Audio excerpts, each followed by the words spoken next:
Shalom para murid Kristus yang dikasihi Tuhan. Pada bagaimana kali ini kita akan merenungkan sebuah tema signifikansi bersaksi yang diambil dari Mazmur 40 ayat 1-4 demikian firman Tuhan. Untuk pemimpin biduan Mazmur Daud, aku sangat menanti-nantikan Tuhan, lalu ia menjenguk kepadaku dan mendengar teriakku minta tolong. Ia mengangkat aku dari lubang kebinasaan, dari lumpur rawa. Ia menempatkan kakiku di atas bukit batu, menetapkan langkahku. Ia memberikan nyanyian baru dalam mulutku untuk memuji Allah kita. Banyak orang akan melihatnya dan menjadi takut, lalu percaya kepada Tuhan. Siapa mau menyampaikan kesaksian? Tanya seorang pemimpin pujian dalam sebuah persekutuan. Saudara meresponi hal ini, semua jemaat terdiam. Sebagian tertunduk, sebagian noleh-noleh. Sebagian lagi nunjuk-nunjuk sambil berbisik, kamu saja, kamu saja. Saudara, fenomena ini mungkin gak asing bagi kita. Mungkin kita juga adalah orang yang pernah melakukan respons seperti yang saya sebutkan tadi.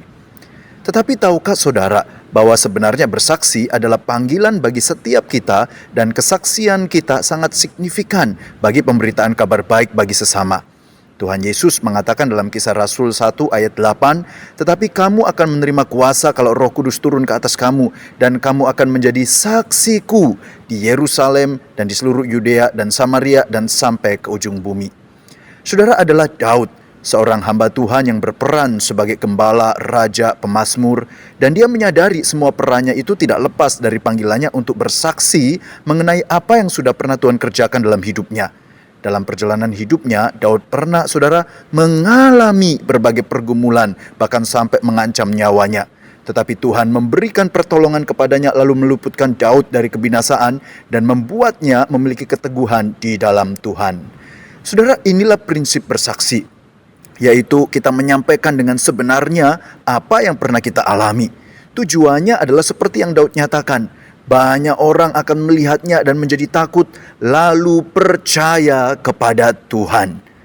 Artinya, saudara, melalui kesaksian kita, orang dapat melihat bukan hebatnya kita, tapi pribadi Tuhan yang bekerja dalam hidup kita, sehingga mereka bisa percaya kepada Tuhan.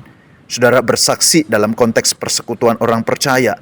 Bukankah Tuhan sanggup memakai kesaksian kita untuk menguatkan iman orang percaya lainnya, sehingga mereka dalam menghadapi pergumulan hidup bisa percaya sepenuhnya kepada Tuhan? Saudara, bersaksi dalam konteks kepada orang yang belum percaya. Bukankah Tuhan sanggup memakai menjadi benih yang ditabur untuk membawa orang tersebut mengenal dan percaya Yesus Kristus sebagai sumber keselamatan dan sukacita sejati? Saudara, apa sih yang bisa kita saksikan? Utamanya, Yesus adalah Tuhan yang menebus kita dan mengaruniakan keselamatan sehingga kita peroleh jaminan hidup kekal. Bagaimana dia mati disalibkan untuk menanggung hukuman atas dosa manusia dan bangkit pada hari yang ketiga mengalami kemenangan atas maut. Kedua, saudara, kita dapat bersaksi bagaimana hidup kita mengalami transformasi. Ya, transformasi hidup yang adalah bagian tidak terpisahkan dari orang yang sudah ditebus. Dari yang dikuasai ketakutan pada kematian kepada damai sejahtera karena ada pengharapan pasti di dalam Tuhan. Dari yang hidup tanpa arah menjadi pribadi yang hidup penuh makna. Dari pemarah diubahkan menjadi pribadi yang lemah lembut. Dari yang terikat kecanduan jadi pribadi yang dimerdekakan. Ketiga, kesaksian lainnya, saudara, yang menceritakan kebaikan Tuhan dalam hidup kita apapun itu, tetapi mengarah pada kebesaran Yesus sebagai Tuhan yang menyelamatkan. Saudara, pertanyaannya adalah, sebagai orang yang telah ditebus Tuhan, apakah kita sungguh-sungguh telah merasakan dan mengalami kasih serta kebaikan Tuhan dalam hidup kita? Karena inilah yang menjadi sumber kesaksian kita. Jika kita telah mengalaminya dan hati kita tersentuh akan kebaikan Tuhan, apakah kita sudah melangkah untuk bersaksi baginya? Saudara, kiranya Tuhan menolong kita untuk menjalani hidup yang bersignifikansi karena kita melangkah untuk bersaksi. Soli Deo Gloria, God bless you.